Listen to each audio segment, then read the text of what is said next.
Hello students, welcome to the EPG Pathshala. In today's lecture, we will learn about structure and functions of ecosystem.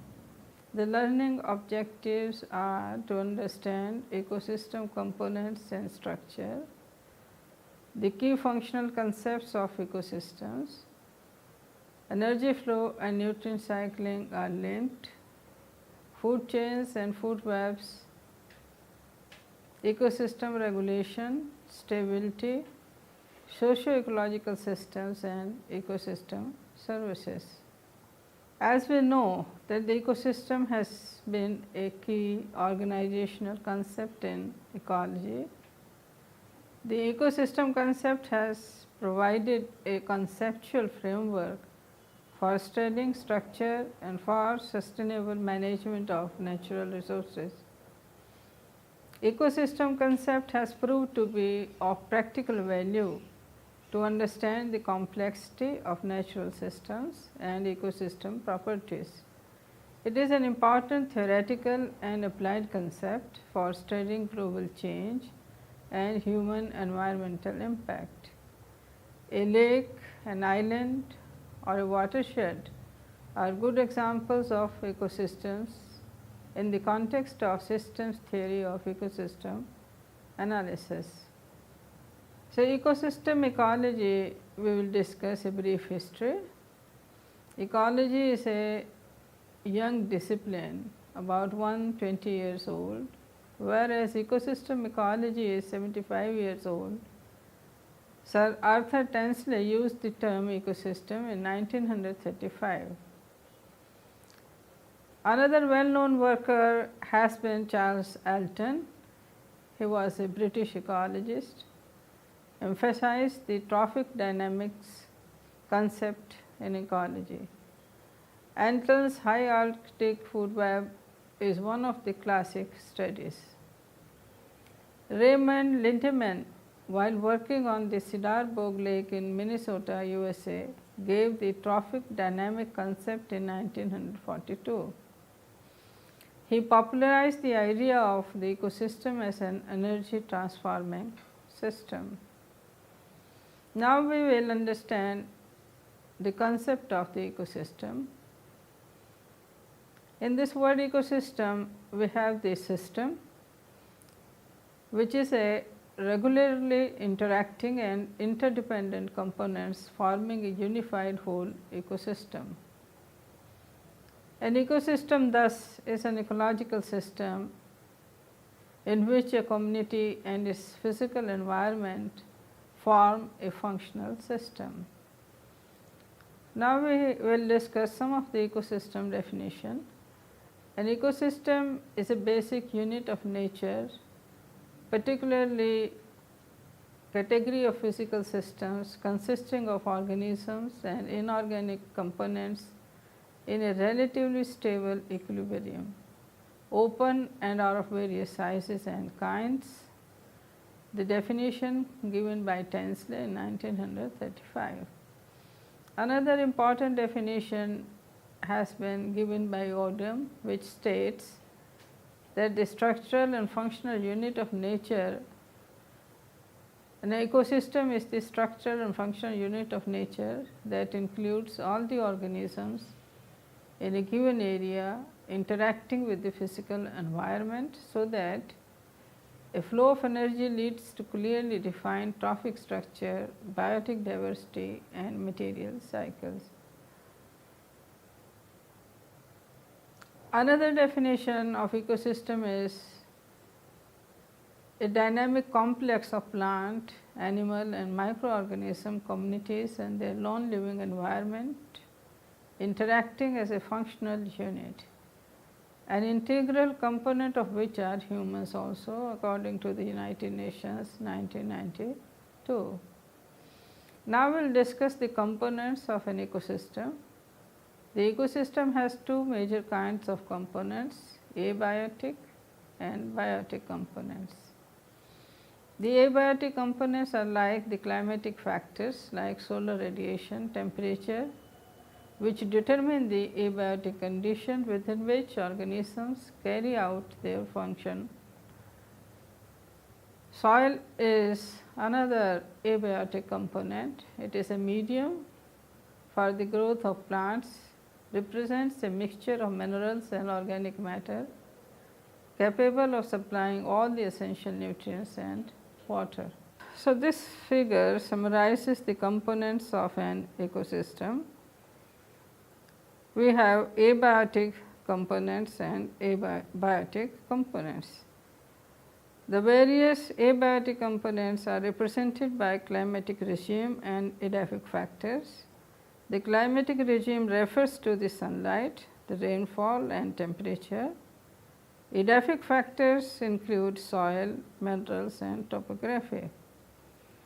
In this diagram, the biotic components are represented by autotrophs and heterotrophs. Heterotrophs are further subdivided into saprotrophs and the phagotrophs. So, the biotic components of an ecosystem, the organisms make up the living part of the ecosystem, the biotic community. They are divisible into producers and heterotrophs. The producers are the chlorophyll bearing organisms which produce their own food by capturing the solar energy and utilizing the simple inorganic abiotic substances. In terrestrial ecosystems, the autotrophs are generally rooted plants such as herbs, shrubs and trees. In open water such as deep aquatic systems and oceans, the dominant producers are phytoplankton, which are mostly microscopic organisms that float or drift in water. The biotic components of the ecosystem also include phagotrophs, which are mainly animals that ingest other organisms or particulate organic matter. The saprotrophs are certain types of bacteria and fungi, also called decomposers. These break down complex dead organic matter into simple forms, absorb some of the decomposition products and release inorganic nutrients that are reused by the producers. So, this is an illustration of the abiotic and biotic components of the ecosystem. Here are shown the producers with the green color, which are including the plants and the phytoplanktons. Then the energy from the producers goes to the herbivores and then to the carnivores, and then the energy is transferred to the decomposers. So, there is also the movement of the materials among these components from producers.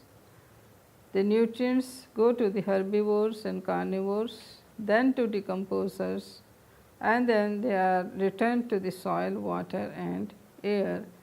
So, they are the available nutrients. So, there is a flow of energy and the output of energy in the form of heat from producers during the process of respirations. The heat is also lost from herbivores and carnivores. Similarly, there is energy dissipation from the decomposer organisms. The material flows occur also through these different biotic components of the ecosystems, and the boundary of the ecosystems are not precise. So, it is been shown by a dotted line. So, ecosystem structure is a network of interactions between abiotic and biotic components of the system. Can be organisms present can be studied by its species richness. Then we have the resources, the physical material, organic and inorganic of the environment that is exchanged among organisms. And then there are regulators, the physical conditions of the ecosystems, water availability, topography, temperature and light. So, we have the ecosystems at different spatial scales. The ecosystem at the small scales are represented by the forest stands, which are an assemblage of the trees of different species. The watershed is a drainage area where the water flows from different directions to a common point. Another hierarchy for studying the ecosystems are the landscapes. They are the interacting ecosystems of a given area with a precise boundaries. So, the ecosystems are hierarchically structured as we have explained, that they are occurring from the forest stand to the water stand and the landscape level, and the patterns manifest and processes operate at distinct spatial scales. Stratification, which refers to the vertical structure occurring in an ecosystem.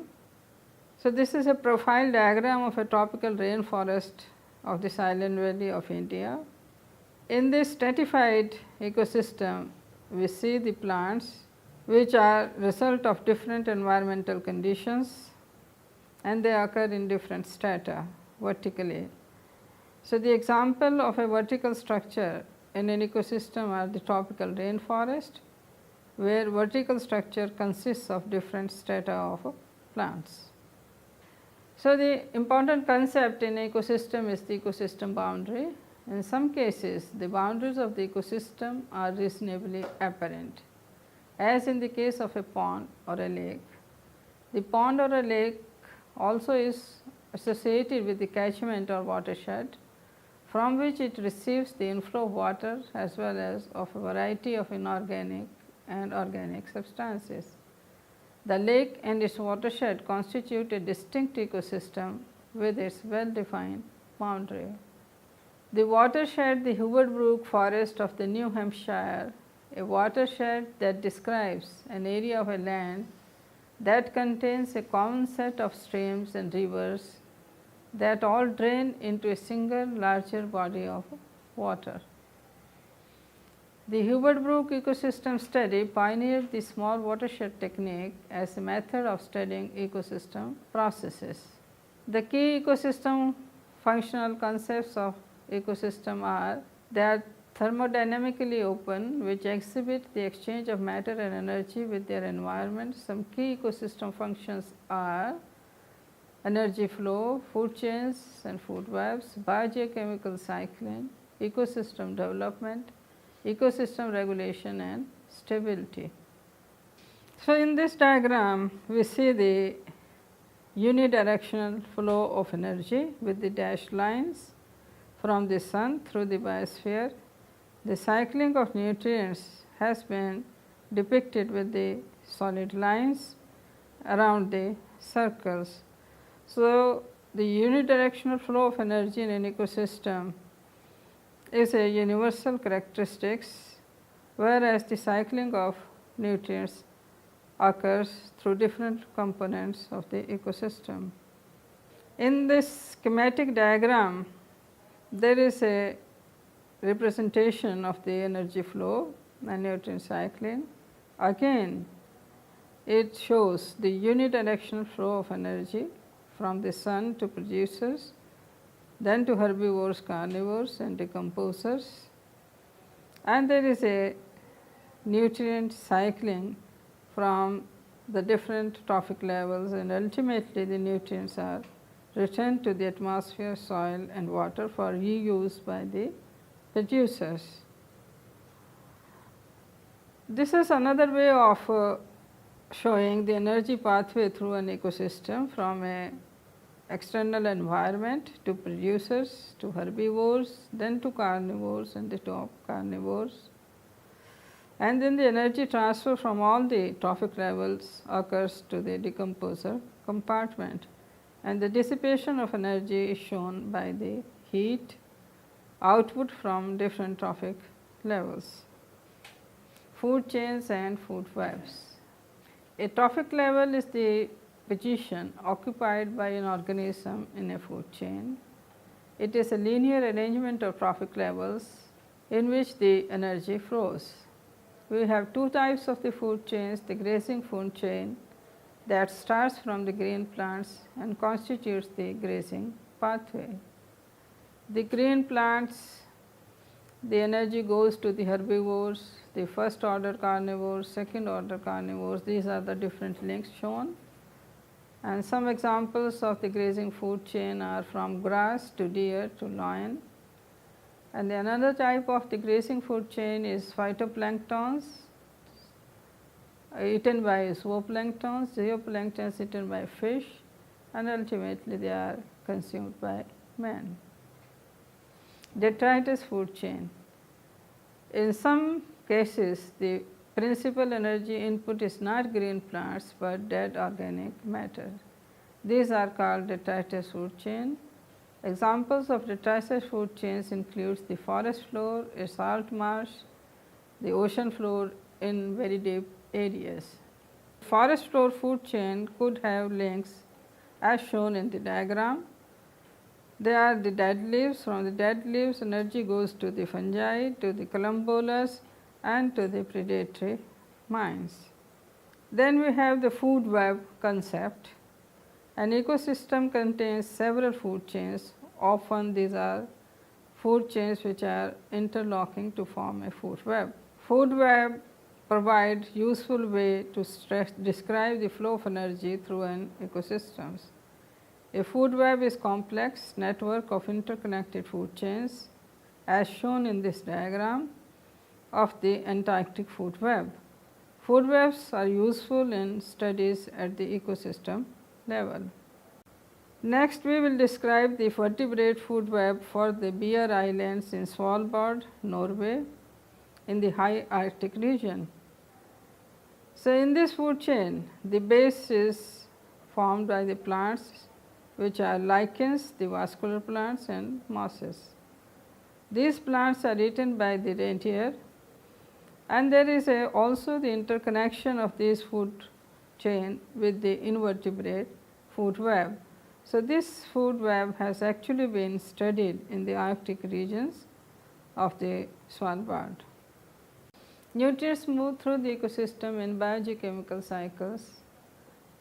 This is described as bio for the living, geo for the earth and water, and chemical cycling.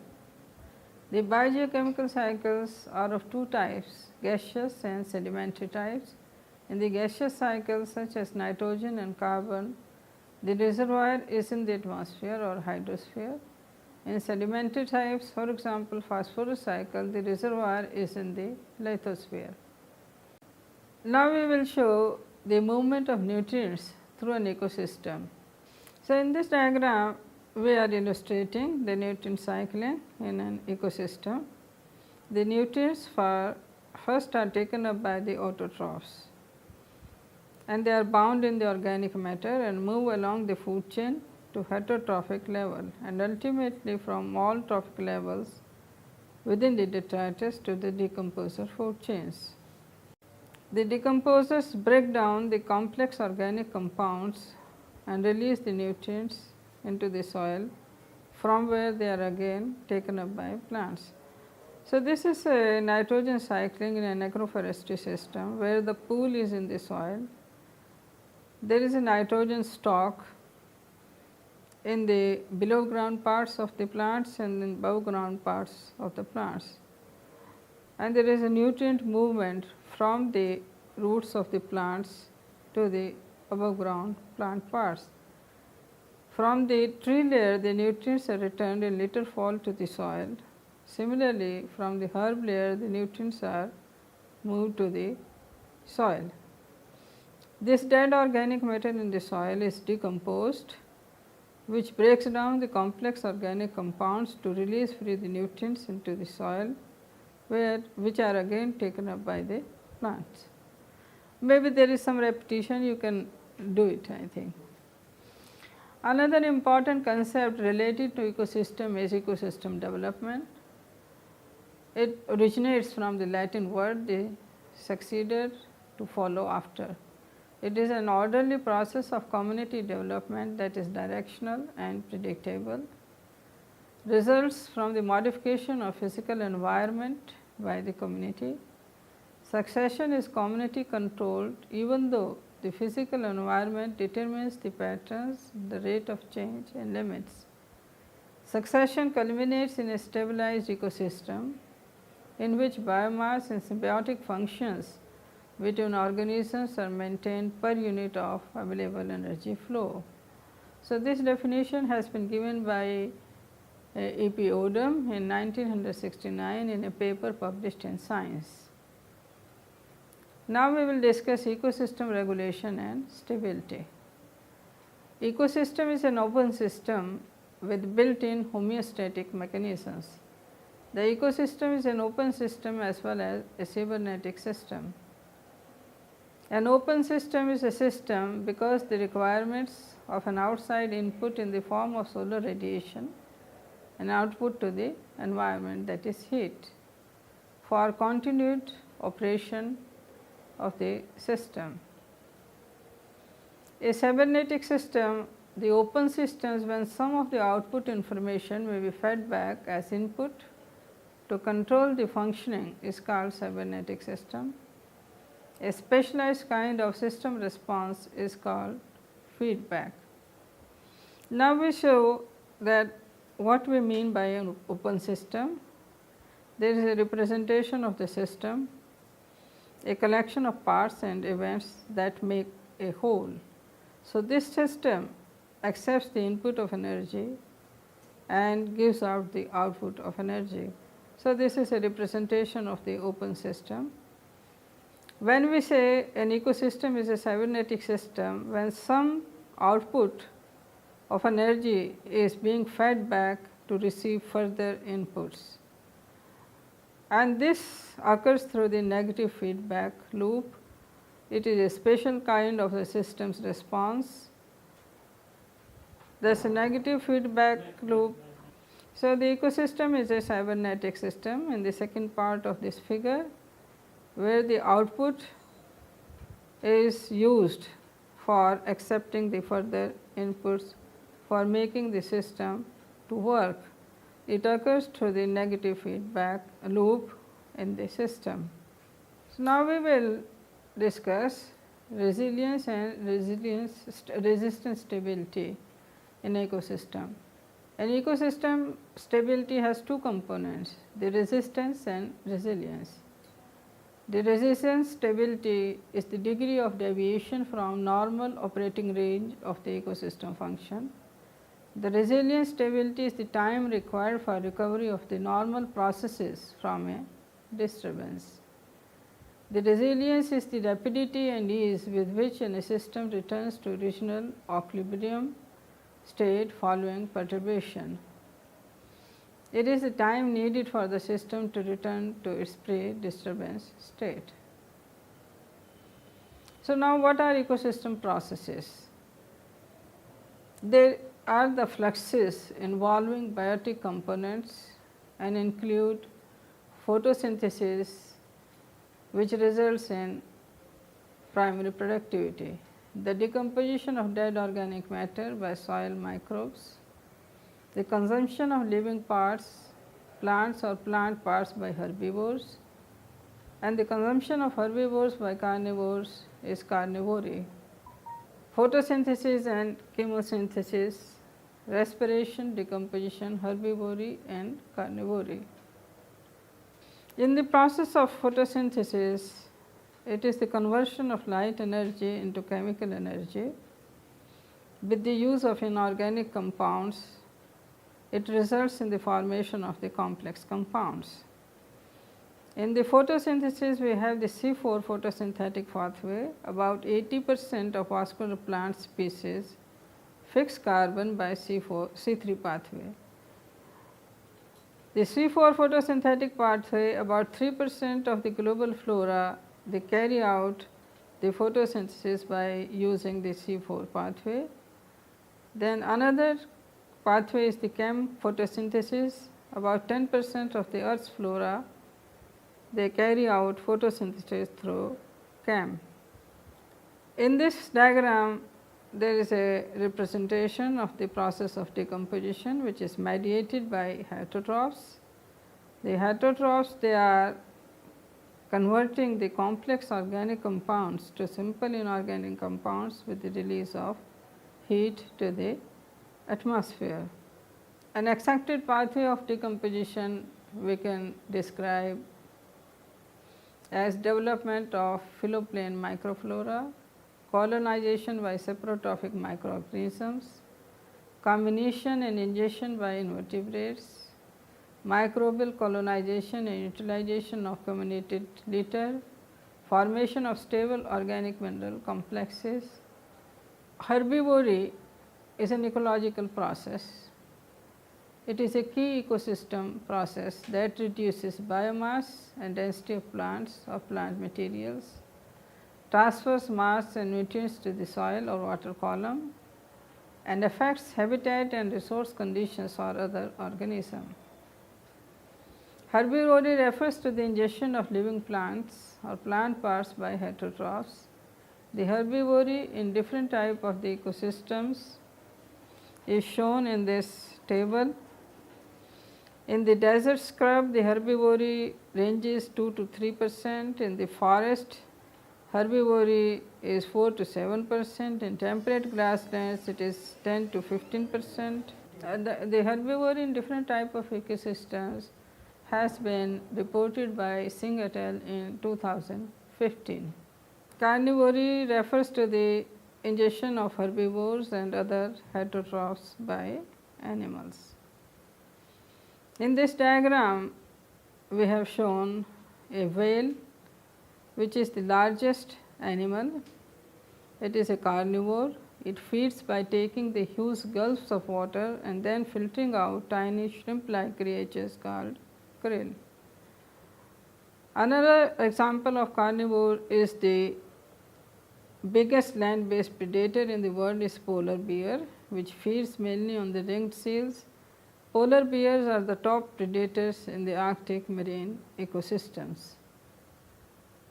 Natural ecosystems and human systems, their relationship, the ecosystem resources and services are dependent on energy, biogeochemical and hydrological cycles and the various types of human uses, which have an effect on these flows. Human activities have an increasing impact on all the processes that govern ecosystem properties. The human use of ecosystem services and support depend on the proper functioning of local ecosystems linked to other multifunctional ecosystems. The relationship of natural ecosystems and the human systems. Ecosystems provide material to humans in the form of various ecosystem services. The ecosystem resources and services depend on hydrological and biogeochemical cycles. Human activities and increasing impact on all the processes that govern ecosystem properties. In this diagram, we show the concept of ecosystem services. They are the benefits people obtain from the ecosystems. There are 4 categories of ecosystem services. The provisioning services, they are the products obtained from ecosystem, such as the medicinal plant. Regulating services, the benefits obtained from regulation of ecosystem processes such as carbon sequestration, shown in the picture. Cultural services are non-material benefits, and supporting services are for the production of all the other ecosystem services. Ecosystem constitute, to conclude from this lecture, ecosystems constitutes a dynamic complex of biological community and their non-living environment interacting as a functional unit. There is a unidirectional flow of energy and cycling of nutrients in ecosystems. Ecosystems contain several food chains. Often these food chains are interlinked to form food webs. Ecosystem processes are photosynthesis, respiration, decomposition, herbivory and carnivory. Ecosystem services are the benefits people obtain from ecosystems. They provide the life support services naturally on which the socio-economic system depends. Thank you.